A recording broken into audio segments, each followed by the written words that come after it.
শুদ্ধ কেরাতের এশাআতের জন্য শত বছরের খেদমতের ইতিহাস আমাদের পীর ও মুর্শিদের, আলহামদুলিল্লাহ।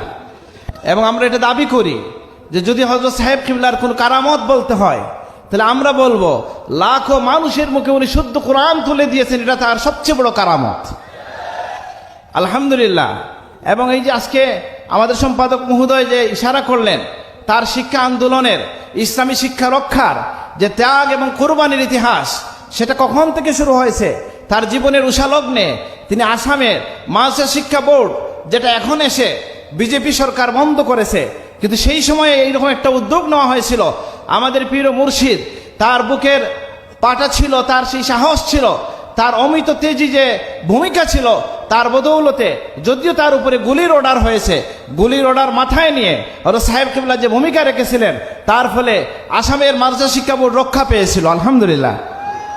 আমরা শুকরিয়া আদায় করি যে আমাদের পীর ও মুর্শিদকে আল্লাহ তাআলা কবুল করেছিলেন, যে তিনি শুধু খানেকার পীর নয়, রুহবানুল লাইল ফুরসানুন নাহার ছিলেন।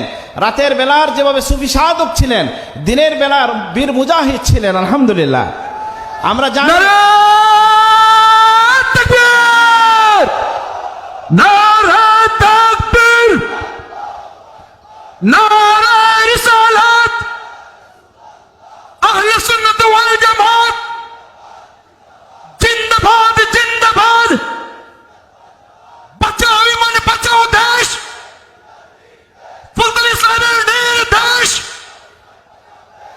আমরা জানি যে এদেশে যখনই কোনো নাস্তিক মুরতাদ ইসলাম বিরোধী কোনো চক্রান্ত চলেছে, তখন সবার আগে যিনি ভূমিকা রেখেছেন, তার বজ্র কণ্ঠে সাহসী পদক্ষেপ নিয়েছেন, তিনি আমাদের পীর ও মুর্শিদ, আলহামদুলিল্লাহ।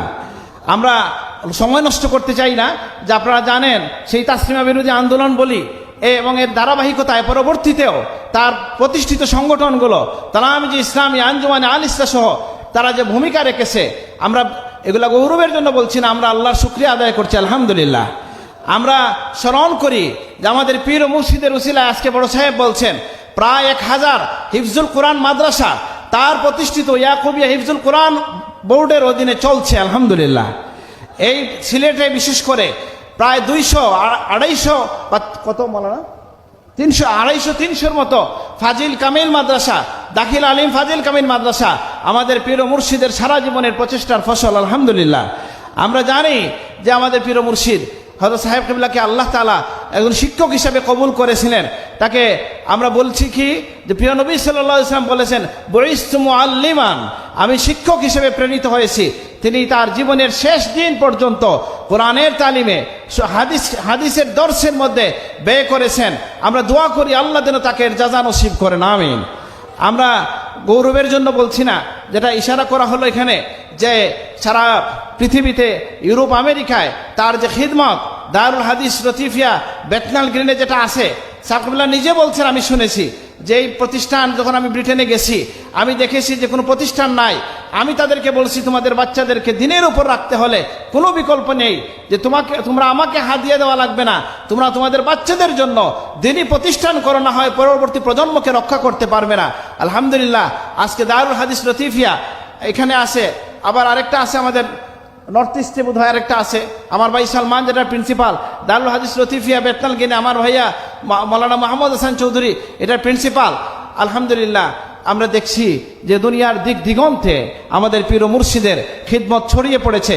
আমরা আল্লাহর কাছে দোয়া করি, আমরা আল্লাহর কাছে চাই যে যে হাজার লাখো মানুষ শুদ্ধ কোরআনের আওয়াজ শুনে এখানে একত্রিত হয়েছে, এখানে হুব্বে রসুলের খুশবু পেয়ে লাখো মানুষ একত্রিত হয়েছে, লাখ লাখ মানুষ এখান থেকে শুদ্ধ কোরআনের শিক্ষা পেয়েছে, হুব্বে রসুলের তালিম পেয়েছে।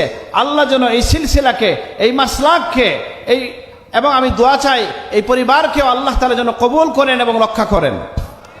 আমাদের হাতে আমাদের পীর ও মুর্শিদ যে পতাকা দিয়ে গেছেন, হুব্বে রসুলের পতাকা দিয়েছেন, শুদ্ধ কোরআনের পতাকা দিয়েছেন, আমাদের নালায়েকির কারণে যেন আল্লাহর পক্ষ থেকে আমরা কোনো পরীক্ষায় না পড়ে যাই, আল্লাহর কাছে আমরা চাই এবং আপনাদের কাছে দোয়া চাই সাহেব কিবলার এই রেখে যাওয়া খেদমতগুলো তার রুহানি জিসমানি সন্তানরা যেন সঠিকভাবে রক্ষা করতে পারে, পরিচালনা করতে পারে। আল্লাহ তৌফিক দান করুন, আমিন।